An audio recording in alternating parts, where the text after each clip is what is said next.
Hmm, jadi hari ini aku akan bertanya. Hmm. Menurut kamu, apa 3 hal yang paling mengejutkan setelah menikah?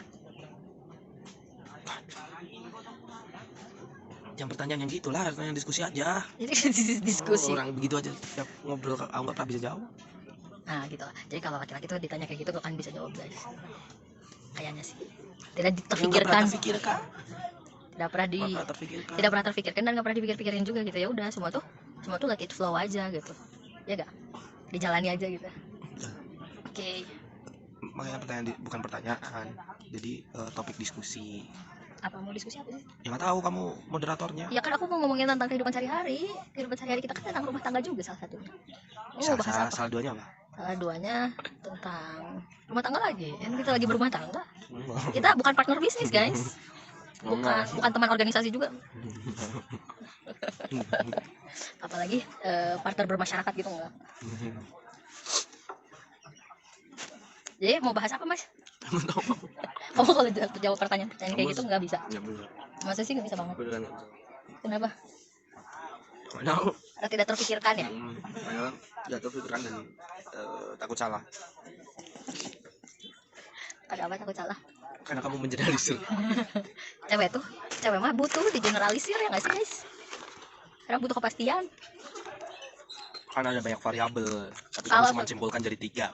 Jadi capture-nya itu jadi cuma 3. 3-nya itu digeneralisir, Oh. ada banyak variabel. Nah kan ya udah kamu harus sampaikan tuh. Ada banyak variabelnya, nggak bisa cuma 3, aku menyampaikan banyak. Meskipun aku nggak bisa menyampaikan semuanya ya, salah satu dari variabel yang banyak itu ada 3 apa? Ya harus difikirkan prioritasnya.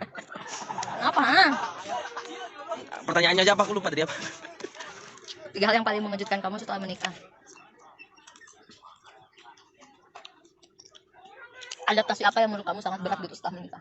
Kan 2 orang yang berbeda kita, hidup di lingkungan yang berbeda, dididik dengan Pasti karakter pasangan. Mengejutkan. Begitupun sebaliknya, pasti pasangan juga terkejut sama pasangan satunya lagi yang suaminya. Terus kita nikah itu tetap perlu menjadi manusia sosial, juga manusia yang butuh waktu sendiri, private-nya itu juga perlu. Apalagi laki-laki, dia ngambil banyak keputusan, jadi emang harus ada waktu-waktu dimana dia berpikir. Jadi ya itu aja sih, waktu sosial privat. Jadi kalau kita sering dapat imajinasi di luar dari medsos, dari apa yang memperlihatkan kalau 24 jam dikali 7 dikali 30 dikali 356 hari itu kita selalu bersama, tentu tidak. Pasti ada banyak aktivitas lain yang membersama. Betul. Terus yang ketiga,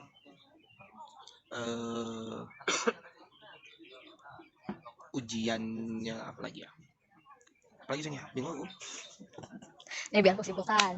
Satu lagi deh, coba nanti aku simpulin dari 3. Nggak tahu lagi apa. Jadi pertama kita akan mungkin, meskipun kita kayak udah kenal gitu ya, maksudnya udah tahu gitu sebelum menikah, tapi pasti katanya banyak 3 menit, itu udah 4,5.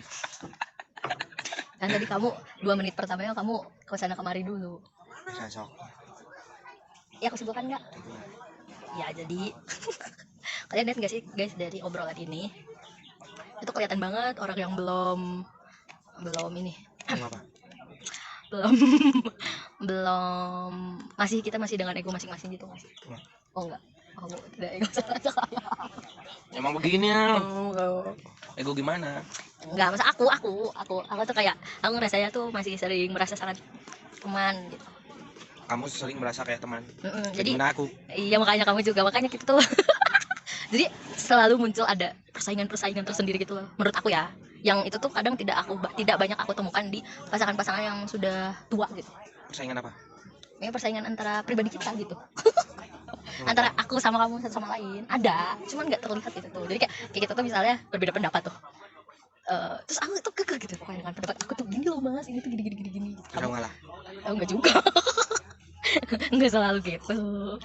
Ya itu tadi. Jadi kita akan mungkin meskipun kayak udah kenal sebelumnya, tapi karakter orang kan baru ya. Maksudnya jadi ketika udah menikah tuh terbuka semuanya. 24 hours terlihat gitu. Itu juga mungkin hal yang baru buat kamu, ya nggak? Kamu juga lah. Buat aku si paling adaptif. Bohong. Terus yang kedua, tapi ini disclaimer dulu tadi yang soal waktu ya. Kamu selalu pengen punya waktu sendiri? Enggak, Ya enggak, tapi emang butuh kan? Maksudnya sebagai makhluk sosial yang sebelumnya bersosialisasi yang misalkan PS-an. ini masalah PSan banget tiap hari PSan guys di kantor. Enggak, Enggak yang gini. gue cuma gitu. Iya. Enggak sih, lebih ke Bosan gitu kan, gak tau Iya, ngapain, bosan, mau kayak ngapain, gitu. gitu. Betul. Pertama itu, terus dan mungkin apakah hiburannya adalah bersama istri, ya itu hiburan, tapi itu ya enggak, maksudnya itu enggak, itu dilakukan juga melakukan yang lain gitu loh, banyak hal. iya. Jadi secara psikologi tuh kalau laki-laki kan selalu butuh otak pencapaian, apalagi dia yang thinking, dia yang visioner banget gitu guys. Termasuk dalam mencari hiburan juga visioner dia tuh, cuma dia nggak merasakan aja itu. Ya bisa lah. Nah, sedangkan perempuan itu dalam kesehariannya tuh dia kan senangnya ngumpul, senangnya ngobrol, senangnya cerita-cerita. Itu hampir semua cewek kayak gitu. Meskipun dia yang batasan ngobrol cuma 16.000 kata gitu sehari. Kayak kalau gue 26.000 kayaknya lebih gitu. Pengen ngobrol. Jadi mementingkannya itu selain pencapaian ya tetap kebersamaan. Jadi pengennya bareng-bareng, ya wajar gitu. Nah, ini kita masih ada di tahap adaptasi itu gitu. Ya kamu, ya maksudnya aku bukan kamu jelaskan dong, aku tidak selalu larang kamu dalam beraktivitas sehari-hari. Cuman kayak ya gitu, kayak misalnya hari-hari dia hari Ahad nih guys, lagi libur, coba mau kantor ya, mau ngapain, main PS gitu, kayak ya di rumah aja sih sama gue gitu. Nah kayak gitu tuh. Kan aku mikirnya hari Minggu itu 24 jam gitu loh. Jadi bosan 24 jam. Iya, terus di rumah sama kamu, terus apa kita mau melakukan apa sih sebenarnya? Nah terus kamu makan bareng udah ya kan, ngopi bareng udah, terus apa kan aku mau PS-an gitu aja sebenarnya. Sesimpel itu. Biasa otak cowok itu terlalu simpel buat berpikir, padahal dia kalau udah main PS, misalnya dia berangkat habis zuhur, nanti pulangnya jam 10 malam guys, terus dia datang udah ngantuk, udah tidur. Iyalah, kalau malah beda Chelsea udah habis. Pulangnya jam 11 itu, jadi kayak ada that kind of lagi akhir musim sekarang, lagi nggak main, libur sekitar 1,5 bulan. Serius? Kamu kan tetap nonton yang lain. Bukan Chelsea juga tetap enggak semua, akhir musim semua. Oh gitu. Paling Indonesia mas. Serius? Wah, apa yang akan kita lakukan dalam 1,5 bulan ke depan? Dia udah takut ya diteror setiap malam kan Chelsea nggak main pulang gitu. Tapi yakin deh, menurut gua nggak cuma gua doang dari istri yang suka menanyakan suaminya mau pulang kapan. Nanti mungkin lama-lama enggak juga deh kayaknya. Males juga kan, capek nanyain mulu gitu. Tapi kemarin aku baru baca konten gitu.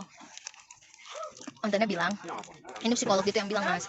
Jadi misalnya pasangannya lagi sibuk, misalnya kamu yang lagi sibuk, terus aku nanyain, nah kamu kan merasa terganggu gitu ya, kayak kan kamu lagi kerja gitu, kenapa sih ditelepon-teleponin, kenapa sih ditanya-tanyain.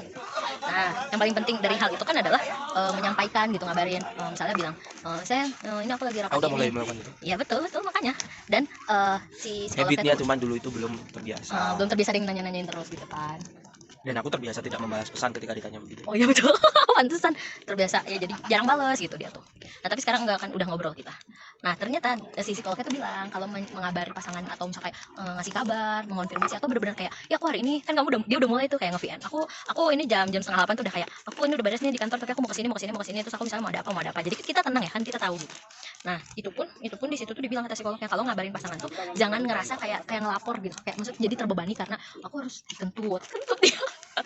Jangan terbebani kayak ngerasa ngelapor atau apa sih, kamu suka apa sih yang suka orang bilang kayak takut sama istrinya atau takut sama suaminya jadi ngelapor terus. Enggak, tapi itu tuh kayak bagian dari komunikasi pasangan aja gitu. Jadi menikmati itu sebagai ya udah komunikasi bersama aja. Nah, aku belum punya feel-nya tuh, maksudnya perbedaan antara kayak ngerasa harus lapor gitu ya. Sama ini feel-nya tuh beda gimana? Ya nggak apa-apa, berarti masih terus beradaptasi kita. Berarti 7 bulan kita nikah. Mungkin 30 November. Oktober. Iya di November maksudnya. Desember, Januari, Februari. Sekarang tanggal 1 tuh. November, Desember, Januari, April, Mei, 7 ya 7 bulan. Sekarang tanggal 2. Gitu. Itu kayak aku kirim deh ke TikTok kamu. Lah, sekian ngobrolnya. Kesimpulannya adalah selamat beradaptasi dengan dunia orang baru di kehidupan kalian. Jangan bosen. Jangan bosen untuk terus beradaptasi. Bahkan yang aku bilang itu kata Pak Cahyadi, ya kalau kalian harus terus mencoba mengenali pasangan kalian setiap hari. Gitu. Setiap hari karena setiap orang tuh akan terus berubah setiap harinya. Gerakan perubahan Anies Baswedan. Anda nggak usah kampanye di sini. Bye bye.